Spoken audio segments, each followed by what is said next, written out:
पात्र परिचय। मैं अमित कुमार पेड़ की भूमिका में। मैं नेहा बच्चे की भूमिका में। मैं अनुराधा किशोर की भूमिका में। मैं वंदना एक नवयुवक की भूमिका में। मैं जीवनलाल युवक की भूमिका में व्यापारी। मैं तारा बूढ़ा तथा कथावाचक। मित्रों, आपको कैसा महसूस होता है जब आप अपनी चीजें दूसरों के साथ बांटते हैं?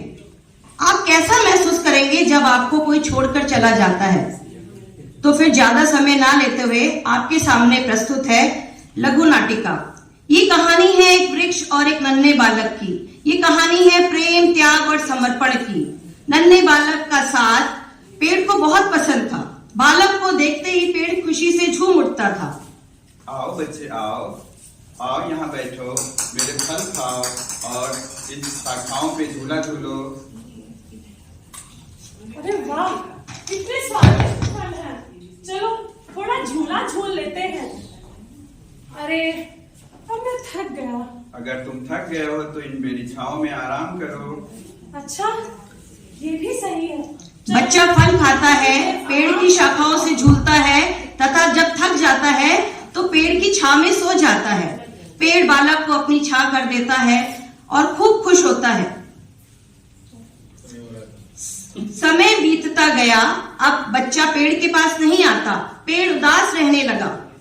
कुछ सालों बाद एक किशोर पेड़ के पास आता है। लाल लाल, अरे वाह, अरे भाई पेड़ भाई, कैसे हो मेरे दोस्त? आओ दोस्त आओ, तुम मेरे फल खाओ, मेरी शाखाओं पे झूला झूलो। नहीं नहीं, मुझे फल नहीं चाहिए, मुझे बहुत मौज मस्ती करनी है, मुझे बहुत घूमना है, मुझे पैसा चाहिए। क्या तुम मुझे पैसा दे सकते हो? मेरे पास पैसे तो नहीं हैं, लेकिन मैं तुम्हें फल दे सकता हूँ। तुम इसे बाजार में बेच के पैसे ले सकते हो। अरे वाह, बहुत बढ़िया। अब मैं इसके ताजे ताजे सेब बाजार में बेचूंगा, मुझे बहुत पैसा मिलेगा। किशोर ने पेड़ के फल तोड़े और चला गया।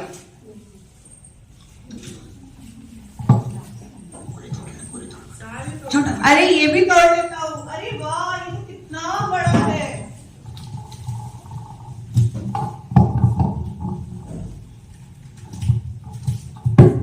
अब मजा आएगा, अब तो पैसे कमाऊंगा। किशोर ने फिर पेड़ के फल तोड़े और चला गया। पेड़ फिर से अकेला और उदास रहने लगा। कुछ साल बाद एक नवयुवक आया।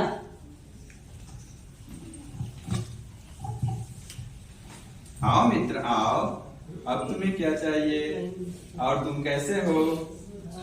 मैं तो ठीक हूँ, बट मैं परेशान हूँ थोड़ा। अब फल तो कम हो गए हैं, तुम शाखाओं पे झूला झूलो और अपनी परेशानी बताओ मुझे। मेरे पास शाखाओं पे झूलने का समय नहीं है। मुझे पैसे चाहिए, मेरी शादी होने वाली है, मुझे घर बनाना है। क्या तुम मुझे घर दे सकते हो?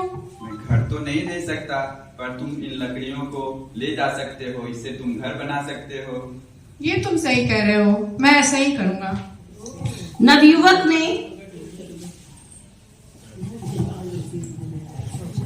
नवयुवक ने शाखाएं काटी और चला गया। पेड़ अब फिर उदास रहने लगा। कुछ साल बाद एक युवक पेड़ के पास आया। और पेड़ भाई कैसे हो? और मित्र सुनाओ, और क्या चाहिए तुम्हें? तुम कैसे हो? मैं तो ठीक हूँ। व्यापार के सिलसिले में बाहर जाना है। मैं तुम्हारी क्या मदद कर सकता हूँ? मुझे नाव की जरूरत है, नाव दे दीजिए तो मैं चला जाऊँ। ओ, मेरे पास नाव तो नहीं है, तुम मेरे तना काट के ले जा सकते हो, उससे तुम नाव बनाओ। अब मजबूरी है, काटना ही पड़ेगा आपको।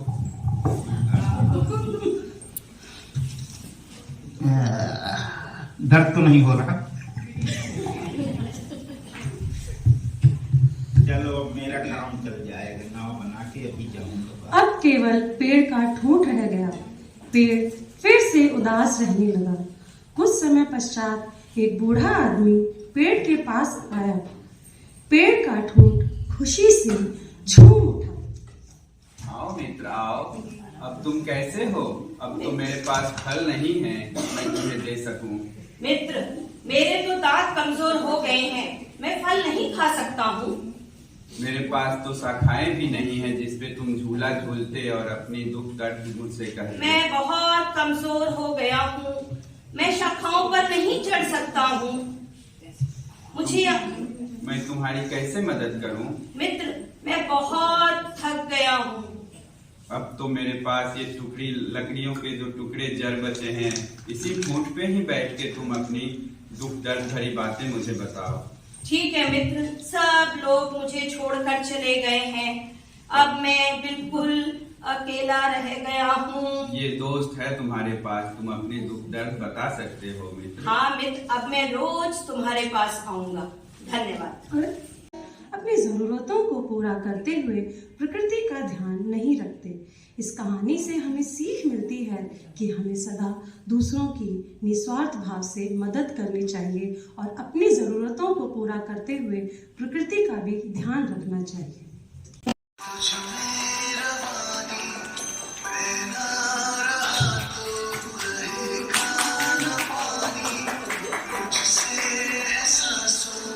तुझ में रवानी